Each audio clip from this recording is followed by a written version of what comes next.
I got a new device, a new thing. It's a CRT.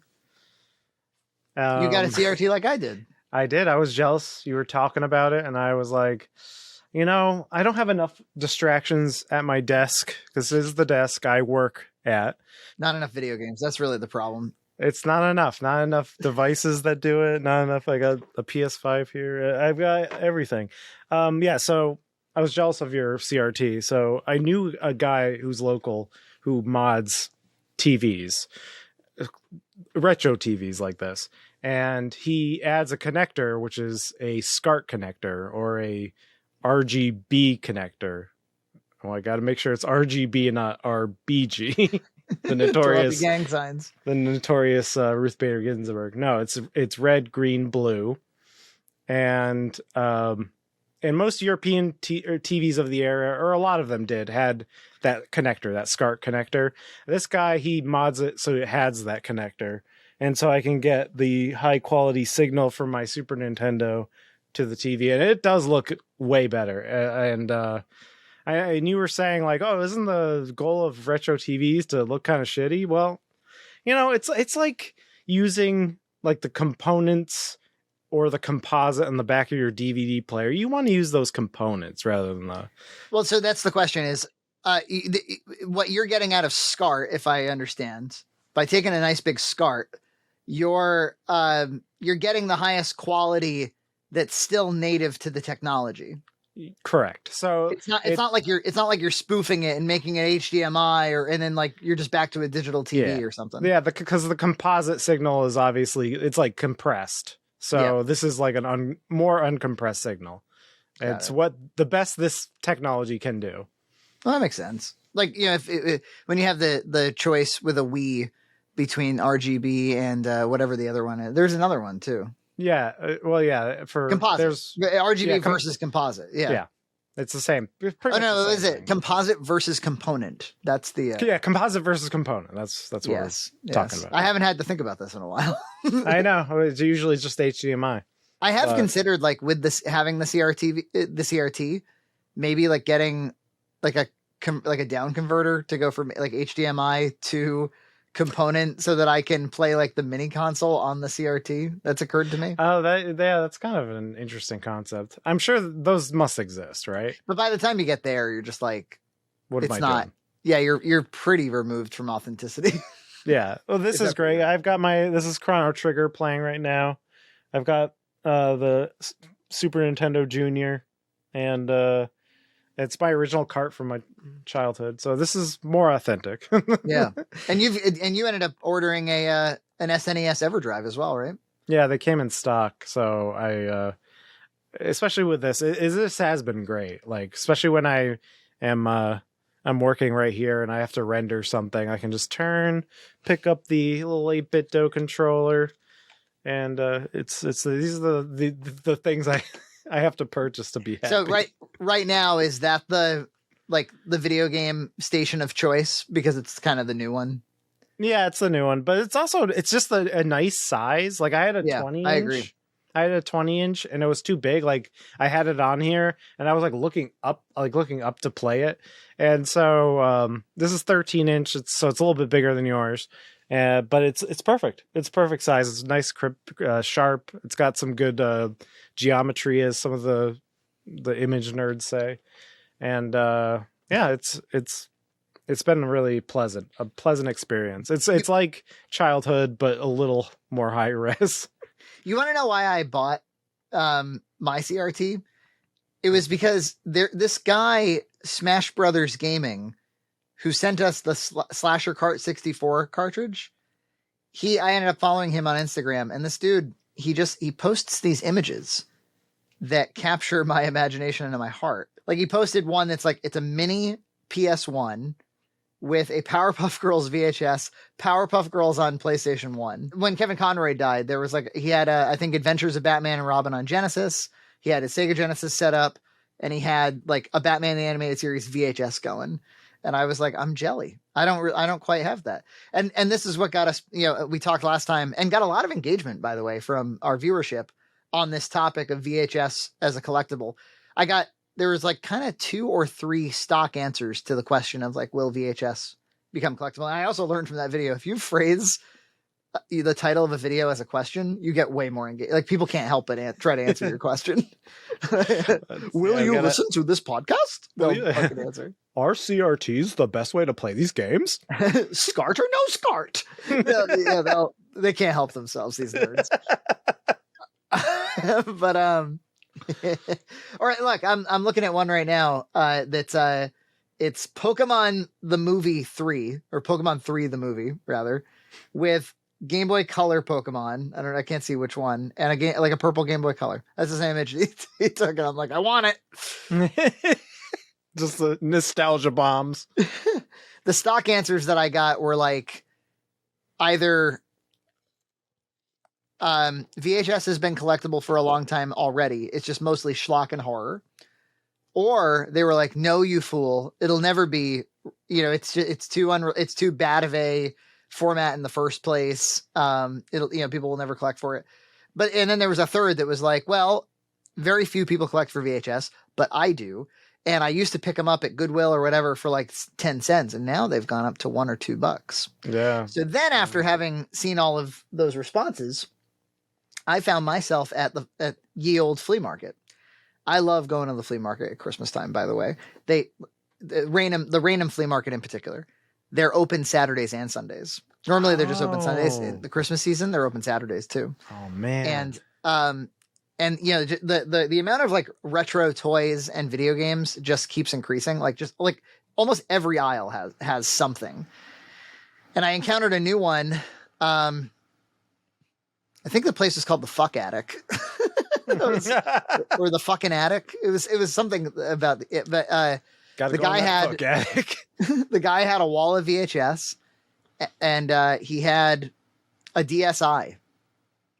And I had just been on a kick where I was like, I'd like to play some DS games, but like I have that you call it the doorstop, the 2DS that isn't a clamshell, and I'm like not super into that one. I don't like the way the trigger buttons feel, the shoulder buttons feel. I really don't like that nubby chode of a control stick. But yeah, especially after you have the Switch and all these Chinese controllers with the analog sticks. Going back to the 3DS is garbage. Yeah, but I was like, but that DSi Lite, that's some good stuff. And I came across one for $60 at the flea market, and I was like, I gotta have it. So then I see his VHSs. I have this new VCR combo TV. And I'm like, well, because I'm not going to start a big VHS collection. I don't have it in me. But if I see Spinal Tap, I'll pick up Spinal Tap. If I see, like, there's just going to be a few that I'm going to grab. Like, I have the original CBS Fox Home Video releases of Star Wars, for instance. Yeah. And so I see up on the shelf 2 that I'm just like, I got to have them. I got to have them right now. One is Indiana Jones and the Last Crusade, sealed. Oh. I did unseal it. It's the first time I've like unsealed and opened a VHS in like decades. Like where it had those people on YouTube who like get things that are sealed in box. They'll get mint in box like NES games, and they'll just like open them up. Oh my god! That's like eating some kind of like extremely rare mineral or something. Or like Magic the Gathering cards that are sealed, and they'll just open them, like really old ones, and they'll open them up. It's like some kind of deeply like Illuminati, like ultra hostile type thing. Yeah, they'll bathe in the blood of like old Pokemon cards. Yeah, like rich weirdos show up to like a mansion and they open old ass Pokemon cards. His eyes wide shut chants. Yeah, Charizard. Coughing. Just like, obliterating the value right as they open. Who's that Pokemon? Anyway, so Last Crusade had to have it. And then, dude, Beavis and Butthead Do Christmas on VHS. Oh. It's a double feature. So it was great. It was first of all, they had it's an MTV release. They had a preamble, some previews. And one of them was for Beavis and Butthead Virtual Stupidity for CD-ROM, for PC. And I remember playing that as a child with it's a point and click game, but it's great because everything you click on has Beavis and Butthead doing something. I remember like what the thing that I always remember is Beavis crouches down and shouts into like the air vents. He goes, "Nacho." And they hawked loogies off the roof. It's actually it's a more fun game than like the SNES and Genesis Beavis and Butthead games. So they had that, and then they had a couple music videos, and the one where Beavis is Scrooge. Like he's like, right. And there's the ghosts of yeah. I am your partner, Jacob Marley. But he like owns Burger World, and so he's like an asshole. You know, he, I guess really rides everybody in that story. And then there was another one that was like kind of based on It's a Wonderful Life of the two of them. And then there was one where Santa Butthead reads letters, like actual letters from real people, and you know Mike Judge just improvises as Santa Butthead. So I was like, I gotta have it, and I figured like, okay, DSi for $60, and I'll get these two via Last Crusade. Like for me, like Indiana, I like all the Indiana Jones except for Crystal Skull. We'll talk about that in a moment, but. Yeah, like including Temple of Doom. Like I love Temple of Doom, but Last Crusade is like, yes, like you got miles. Sean Connery at the height of his powers. Yeah. You got Harrison Ford at the height of his powers. I had to have it. That is the best one. I figured they each would be $1, maybe $4. Now this dude was selling these things for $15. Wow. I was like, oh damn, and you know, I always just a little side comment. I you know, by the time I'm spending upwards of, you know, $80, $90 at the flea market, I figure like the guy will take card, right? And I'm like, do you take card? You know, because I get it. A flea market, like it's going to be mostly cash transactions. But I forget. He's like, no, I don't take card, but I will take Venmo. Call me a boomer, man. But I'm always like, oh yeah, we could do like phone based feeless transactions together. We could have our phones fuck. We could totally have our phones score. Score. Yeah. Score for money. Scan my QR code. So that's my DSi light story, and I've tried to. I have my flash cart full of, you know, like 1,000 DS games or something, and I'm still looking for something in there that I enjoy. Still have hope for the DS. It's all fucking library. garbage. I like. Yeah, have you ever played like the Sonic Rush adventure games for DS? No. They're okay. But like to me, like those are a really good example. I know people don't like them, but they're a really good example of why I don't like a lot of DS games. They're Sonic platforming levels that use both screens, and it does not enhance anything. It makes it fucking worse. And when you're not doing that, you are just skipping through dialogue boxes, and not good dialogue boxes. Obviously, no dialogue boxes are good, but like still images of Sonic and Knuckles and Amy and a Chow, like just chewing the scenery, just filibustering through my game. that is what it is. Yeah, if you don't like, because I like the DS, but I also like RPGs. I like chatty RPGs. So there's enough for me. Like there are some interesting things going on the DS, but yeah, if you, it is funny because during Thanksgiving my son was sick, so we just stayed home, and I put on Pokemon, the new Pokemon game, and I was just jamming through all these text boxes. He's like, "How come they talk so much in this game?" God, Gloria's the same way. Like at first she'll be like, "No, read me everything," and I'll do, and like, well, I'm like, all right. Like, you want me to do voices? You want me to entertain you? You want me to read this? Like, I get that, like, you know, it's a second grade reading level or something, so it's not going to appeal to me, but maybe it'll appeal to you. And by the time we're on, like, it's like 25 minutes now of fucking reading text of Merlin from this Disney game talking. And she'll look up at me like I'm crazy. Like I'm the one who wants to read these things. And she'll be like, can we please play the game? Yeah, I started by reading them, but then after a while I was like, I'm reading way more than I'm playing a game. So I just got to jam through these. I'm getting dry in the mouth reading all these to my kid. And they're, because they're so wordy, and they're not like, I think about these old RPGs, and they had text limitations, and those are a godsend for Japanese RPGs. because they have those limitations.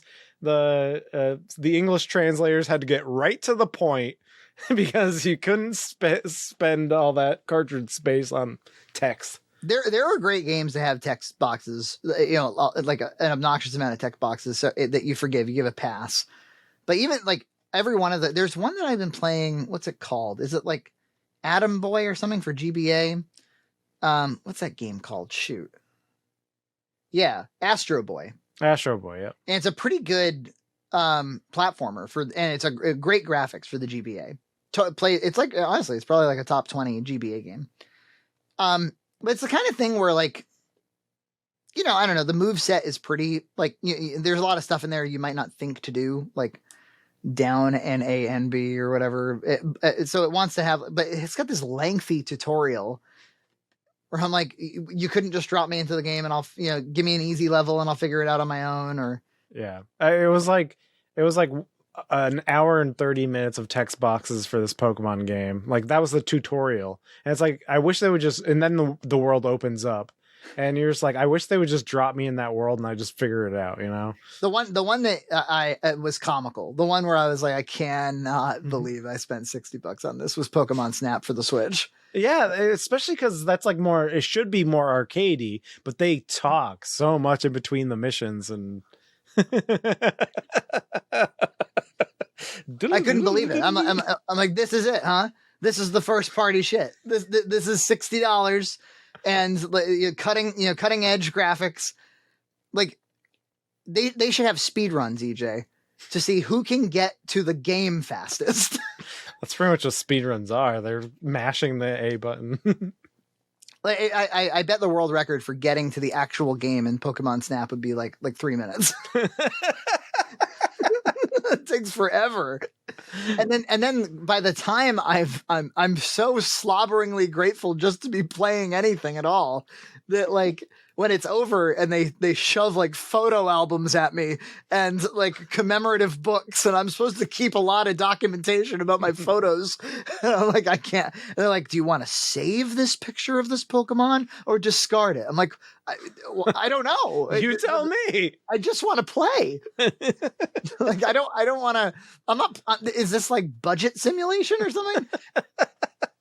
That's something, by the way, I've learned that I've really to get off of the topic of text boxes, which I've ragged on for a long time. Another thing I really hate is when your character can carry a bunch of items, but can only carry a limited number of items, and you have to start putting shit down to pick things up. I understand the logic, I do, but like, I don't know. It feels like a lot of games that have that mechanic. It's within like the first minute that like you're out of storage. What do you want to? Do you want to get rid of some of these acorns?